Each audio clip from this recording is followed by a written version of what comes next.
Hierdie wêreld is 'n droë wêreld. En dit was 'n groot behoefte aan water. Mense het dikwels veiding gehad, maar dan het hulle nie water nie. Mense kan self verstaan dat die windpomp as 'n absolute redding gekom het vir die ontwikkeling van hierdie 'n deel van ons land.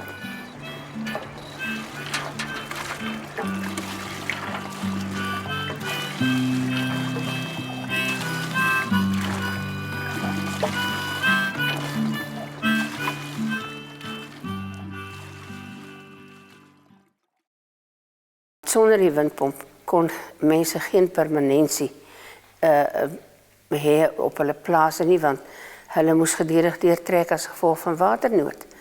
En toe die windpomp eers kom en die boorgate gesink word, toe was dit soos 'n verlossing wat van bo gekom het.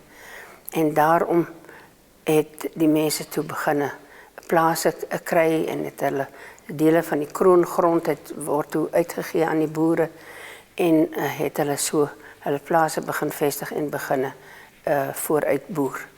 En dit het gemaak dat die armoede baie verlig is in hierdie deel en dat die mense selfstandige boere geword het.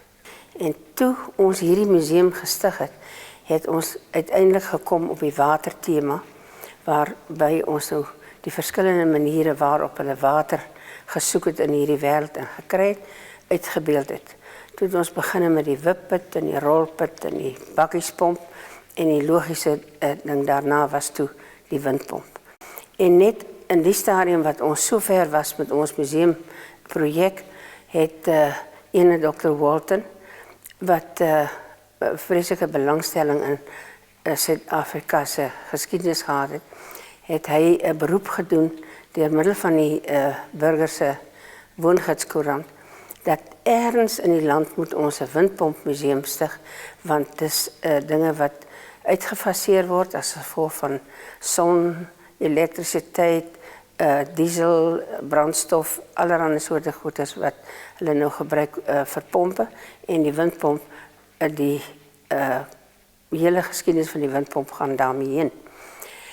En toe het ons met Dr. Walton in aanraking gekom en Louriersfontein was die enigste dorp in die hele land wat gereageer het op sy beroep, en daarvandaan het ons nou hartlik saamgewerk om 'n windpompmuseum hier te vestig. En as gevolg van sy ywer en die ywer van meneer André Pretorius wat baie van die foto's geneem het wat in sy boek opgeneem is, het hy 'n boek vrygestel en daaruit het ek baie inligting gekry om windpompe te versamel en het ons 'n hele versameling alreeds hier gevestig. Louriersfontein was vir my so die aangewese plek om dit te begin, omdat dit die wêreld is wat die meeste afhanklik was van die ondergrondse water. In Louriersfontein het ons natuurlik nou nie vreeslik baie dinge wat jy kan kom kyk nie. Dit is 'n ander wêreld. Jy het onlangs 'n seun uit Transvaal het by ons gekuier en toe het hy nog nooit in hierdie wêreld gekom. Die vraag kom, hoe lyk die wêreld vir hom? Toe sê Tannie, hy lyk anderster. So hierdie wêreld lyk anderster en dan het hy ook sy seisoene. In die winter het ons winterreën en dis koud en dis gesellig by 'n kaggel en die natuur is ook dan lewendiger want dit is eintlik ons reëntyd. En sodra die lente kom het ons natuurlik die blomme. Ons is ingedeel in die blomdriehoek van Calvinia, Neoudtville, Louriersfontein. En in die driehoek kan 'n mens blomme kry van alle soorte en soms ook 'n groter verskeidenheid as in die Namakolandse blommevelde. Nie so 'n groot hoeveelhede op een plek soos in Namakoland nie. Maar as 'n mens hier fyn kyk, sien 'n mens 'n verskeidenheid van blomme en natuurlik hier na Neoudtville se kant toe is die blombolle wat so bekend is oor die hele wêreld.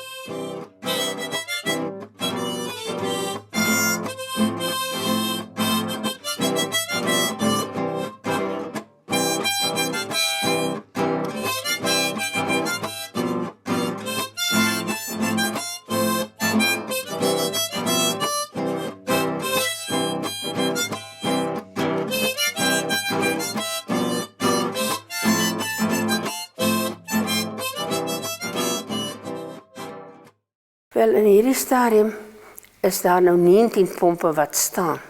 Maar ons het ook belofte van 'n hele paar pompe wat ons nog binnekort gaan opsit.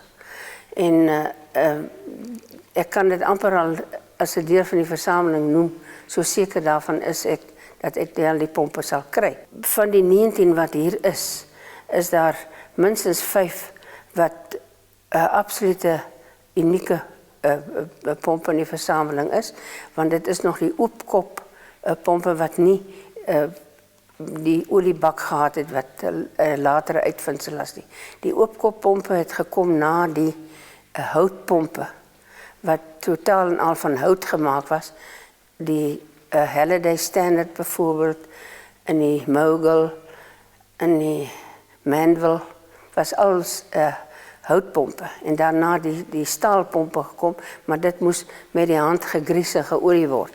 Dan moes mens daar die toring uitklim, en dit was eintlik 'n gevaarlike werk, want as die wind skielik die kop gedraai het, die wiel gedraai het, dan was dit gevaarlik vir die persoon wat op die platform staan. In elk geval, daarna het die pompe gekom met die oliebak. Die staarpomp was die eerste een wat daar in die 20er jare begin het om 'n oliebak te vervaardig waarin die ratte dan nou draai, sodat dit nie so dikwels geolie hoef te word. Een keer 'n jaar het mens maar die olie hernie.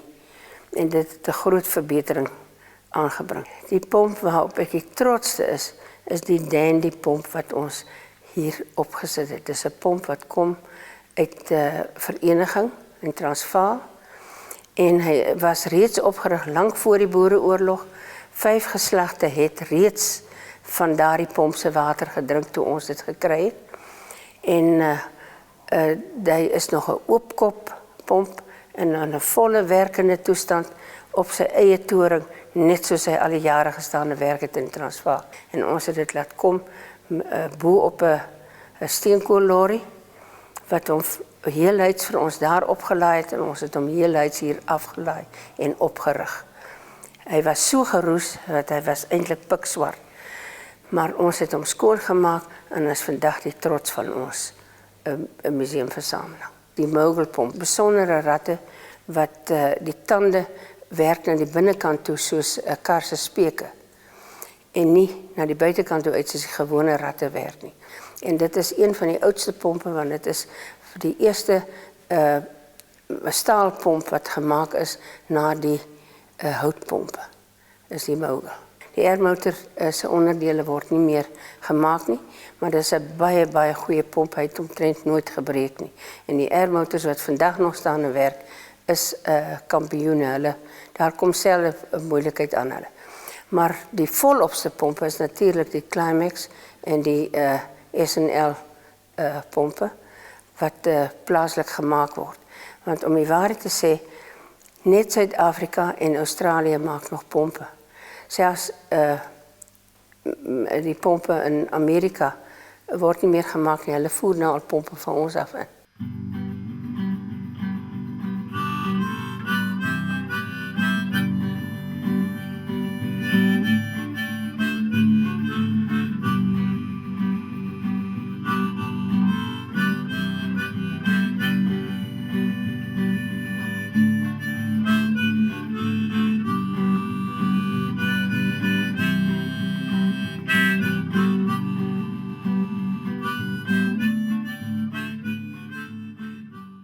Ons was besonder gelukkig om die houtboor in die hande te kry. Jy weet, hierdie boor het 'n geskiedenis.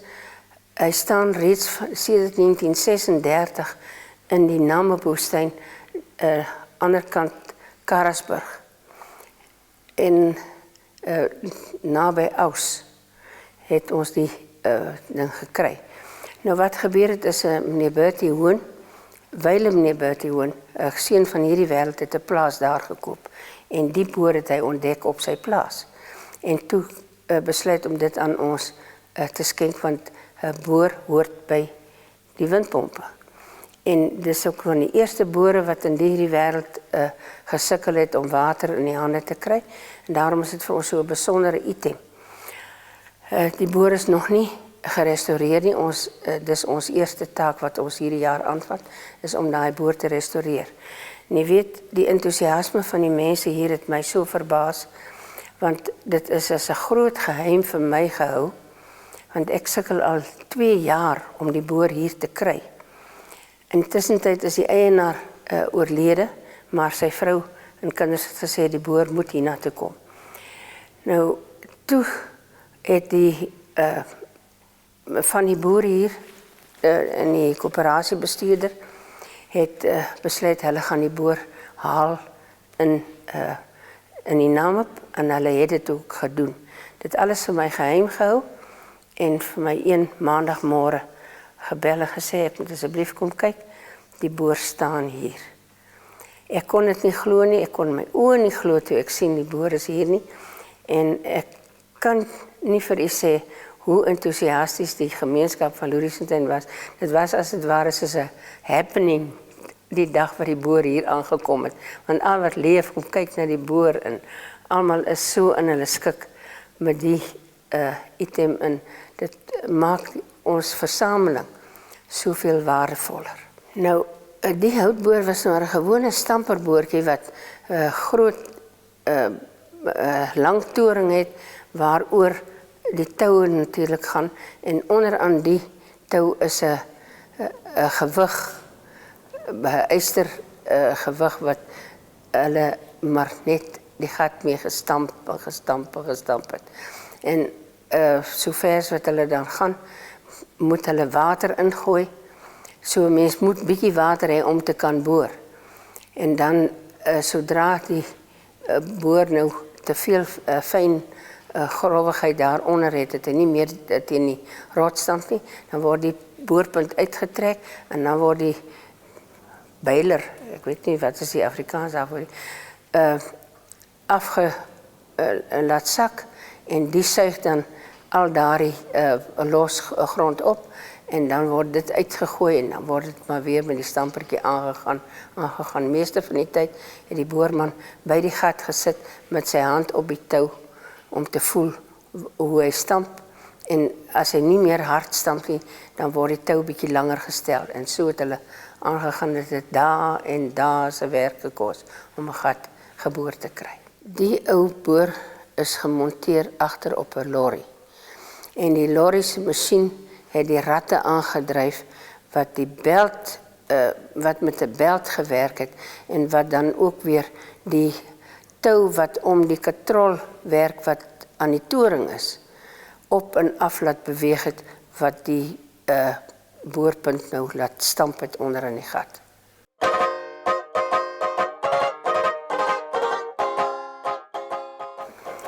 Nee, dit is glad nie maklik om hier water te kry nie, want die grond is hard en is droog. En mens moet ook maar taamlik jou tee sit om water te kry. Soos die mense hier sê, ons boor nie hier diep nie, ons boor hier ver. As dit in hierdie wêreld reën, dan reën dit sommer sonder mate en partykeer kan dit weer jare wees waar dit glad nie reën nie. Toe die Saldanha spoorlyn hier gebou is, het een van die boere vir die ingenieur gesê, maar meneer, by hierdie laagte sal jy 'n moeilikheid kry, want dit is so 'n sandlaagte, en hulle sit net sulke ronde pype onder deur die spoor. Toe sê die ingenieur van, nee, wat meneer, hier sal nie fout wees nie, ons bou hierdie spoor volgens spesifikasies. En toe sê die oom vir hom, maar meneer, hier by ons reën dit nie volgens spesifikasies nie. En net met die volgende groot reën, het daar ook toe 'n ongeluk gebeure, toe die pype verstop het en die spoor weggespoel het en die trein het net daar omgeslaan.